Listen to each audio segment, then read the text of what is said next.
weeks in Thailand, where we actually attended a cooking course for half a day, and we learned how to make pad thai and a few other things, sticky mango rice. But one of the things that we really enjoyed in Chiang Mai was khao soy, which is really like a curried laksa. So I'm going to have a go at making it today. Meat. I'm doing it with actually beef because my wife doesn't like chicken that much, so we're going to try changing it around a little bit and use beef.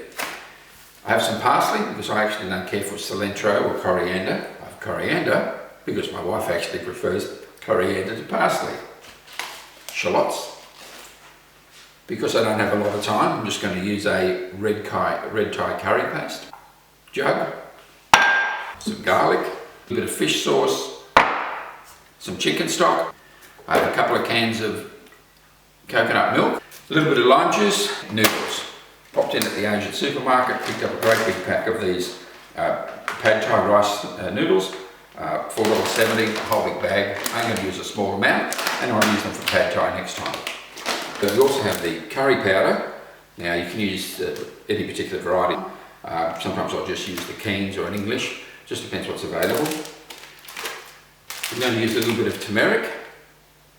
It'll only be a half a teaspoon or so as we go through. Now I'm using peanut oil. Personal preference, some people want to use a sunflower, for me it's this one. Okay, so I'm just going to actually slice up some of the beef. At one point I was going to call this actually slice and dice, because it was going to be slice my fingers and dice the food, but that's my wife laughing in the background. She's not laughing because it's funny, she's laughing because it's true. Okay, now, I know people are going to look at this and say, hey, hang on a minute, you're cutting against the grain, you're cutting with the grain. I have no idea, my dear, quite frankly. All I know is by the time you've cooked it all, it tastes terrific and it's soft and tender.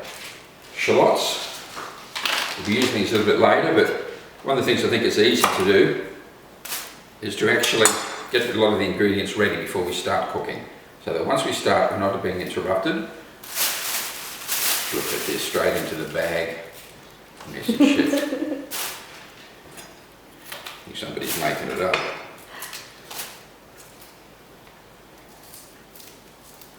Now once again I take this off because these are a little bit dry on the outside.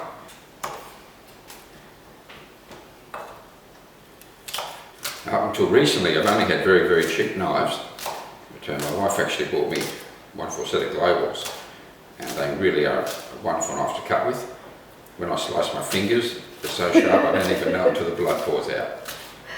Now I'm just going to take a little bit of the coriander, which is also, people call it cilantro. I don't like it myself, as I've said, but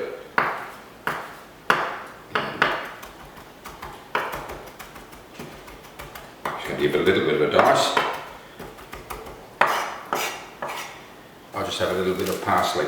This is a good substitute, parsley. So, if you don't like the coriander, cilantro, try a bit of parsley. Okay, over here, I'm just going to put a saucepan on. I'm not big on measurements, so a bit of a glug. Now, I haven't tried this before, so the price was right. Red Thai curry paste, that sounds wonderful. I'll put these into containers later, but I'll just use them now. So that was the turmeric, and this is the curry powder. Smells good. So what I'm going to do is I'm actually going to use this whole pan. Now it's probably a little bit less than what I need, but I'm only making enough for my wife and myself. So for me this is probably 2.5 to 3 tablespoons.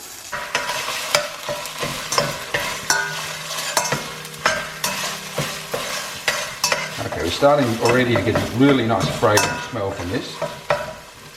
The jury will be out on as to whether this was worth using or not when we taste it later, but it smells good. I'm going to add in a teaspoon, thereabouts. Wow, it's a big teaspoon, I like curry, so I'll just put that in there. And I'm just going to add in about half a teaspoon of turmeric. I'm going to stir that around. Now one of the things is when you're actually cooking this, don't burn the paste. And everything I've read on it, that's a big no-no. No burning paste. Probably should go for a little bit longer. While we've got that cooking there, I'm going to open up the coconut milk, both cans. Okay, first one. I'm going to turn that heat down a bit. Now I can tell you that this actually smells wonderful. You've got no reason to believe me, it could actually smell terrible. I've been told, or what I've read about this, is that you're actually meant to wait until it sort of separates a little bit of the oil from the coconut milk. To be honest with you, I have no idea what that means. But we'll have a look and see if anything happens. All I can say is if it tastes as good as it's smelling, can't wait to eat it. Now while that's going, I'm going to put a little bit of water in this pan, because we're going to have to cook up a bit of the rice, the noodles. And we'll just put these over here. Now, you may or may not like salt, but generally when you're cooking noodles, I generally find a little bit of salt in there is good. We'll take that out in a minute. We'll just let that build up, let that start boiling. Whoops, this is now turning it down a little bit. Okay, look at that, look how creamy that is. Now adding in the second can. Now at this point, if you're actually using chicken rather than the beef, you can actually just put the chicken in and let it start. And you can add water to the chicken because it'll actually help make its own stock. I know it sounds a little funny, but for me, I quite often mix chicken stock if I'm using beef, depending on what I'm making, because I think it sort of cuts the taste of the beef down. Look, roughly a cup. Okay, fish sauce. It's not really fish, I don't think, but I don't like all that much of it, but a little bit in there's nice. Now, that did separate a little bit. I can sort of see a little bit of the oil on the top of that, which is, I guess, what it's meant to happen. But from my point of view, I just go on how it looks and how it smells. I just cook because I like to eat what I cook. If it smells good and it looks good, that's enough for me. I'm now adding in the meat. I'm going to let that slowly cook away. What will happen is that we're going to have those lovely pieces of beef are going to be marinated in that beautiful coconut with red chili paste sauce. It's going to be absolutely yummy. Okay, still a little bit red, but it looks very, very tender. Now, from my point of view, and from my wife's, I like chilies. Now, I actually have fresh chilies in the garden, but because I'm trying to make this, well, it's a sort of a meal that you can do when you first come home from work. So it's something you can cook easily. I'm going to use some ground chili in the spice containers that my wife bought me. We actually like a little bit of spice in here. Now, I just turned up the heat a little bit because it wasn't actually bubbling. I want it to actually slightly simmer. Okay. What you do is you actually then put the noodles into the water. Now, I'm probably a little bit early because it's not quite boiling, but it's very close to it. Because I've made a large pot there, and I don't have any bean sprouts, I'm going to actually just put this in with a little extra noodles, and I'll just chuck the lid on there. See how it's a little bit too much there about boiling. I'll just turn the heat down a little bit. I just want to lightly simmer. Now I'm just getting a cast iron frying pan ready, but you could use any frying pan you've got. If you do want to do this and you want to make this at home, one of the things that you actually put on top of the khao soi is a crispy noodle. Now, I don't have a crispy noodle, but you can actually buy them in the shop. They come in, ones I've seen come in a yellow packet, a dry crispy noodle. But what I'm going to do is, I'm going to make the noodle here, then I'm going to quickly just pad dry a couple, then chuck it in a little bit of hot oil, and see if I can actually make my own crispy ones. In the second batch of khao soi, instead of deep frying the noodles, which is a bit messy and time consuming, I bought this packet of already fried noodles, and I'll just sprinkle these over the top. Now these do not take long, I can tell you, to get ready. Look at that, they're already soft. Take the noodles, put them into a colander, strain them, give them a bit of a shake. Done.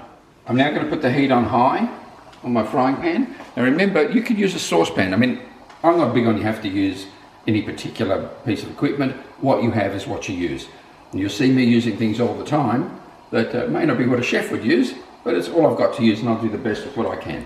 I know that the curry paste, which I bought, seriously, I don't think I'd bother making it from scratch. I can do so, and have done so, but for 99 cents, why would I bother? Put some peanut oil into the pan, let it heat up so it's really hot. Once the cast iron gets the heat, it really is a terrific medium for cooking. They actually are not the best. I mean, a copper-based pan is probably better, but I'm just used to using it, so it's one of my favourites. Now we're starting to see that oil actually really starting to fry.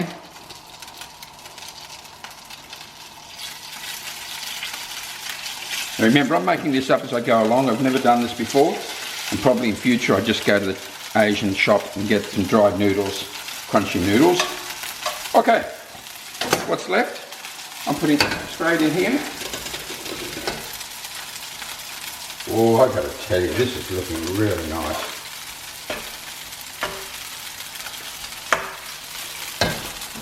Now I'm actually going to turn the heat off on this because I can see that it's already cooked well enough. The meat is fine. I can see the sauce is the right mixture, the thickness that I like. You can see pieces of the beef that are in there. Looks terrific. Oh, look at that. We actually will be adding these after I put the khao soi that I've made so far into the bowl. Then I'll add these as accompaniments on the top. So that we can each have the individual flavours that we prefer. I'm going to use my oven mitts that my wife bought me because she got sick of me burning my fingers. I'm going to take some of the, oh look at that. I mean that looks seriously good.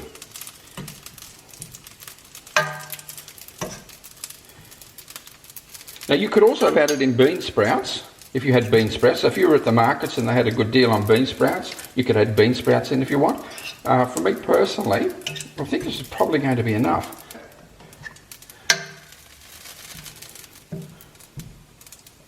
I'm going to take a lot of that. I'm going to add in the additional things that my wife likes that I don't. Okay, my homemade khao soi. Okay, so that was the dish. My wife has now tried it and... Wife approved. There's your seal of approval. Enjoy. See you next time. Bye.